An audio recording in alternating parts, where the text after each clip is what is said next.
এই যে এটা দেখে রাফামণি দাঁড়াইছে, এখন এটা দেখবে আর হাজারটা প্রশ্ন। কি হচ্ছে, হেজাব খুলে ফেলবা? দাও দাও। আজকে শুক্রবার, আমরা ঘুরতে যাচ্ছি, বেড়াতে যাচ্ছি।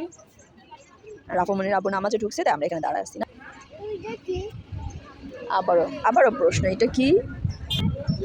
ওর কপালে, ওটা কপালে চিহ্ন দেখাইতেছে, এখানে এই সমস্যা হয়, তাই দেখাচ্ছে। হাজারটা প্রশ্ন। পেটে ও কি কি সমস্যা হয়, গ্যাস হয়, এগুলো দেখাচ্ছে। ঠিক আছে, হ্যাঁ, খারাপ জিনিস খাইলে ওগুলো খারাপ হয়, তাই দেখাচ্ছে ওগুলো সমস্যা হয়। হ্যাঁ বলতেছে, হ্যাঁ ওগুলো লোক।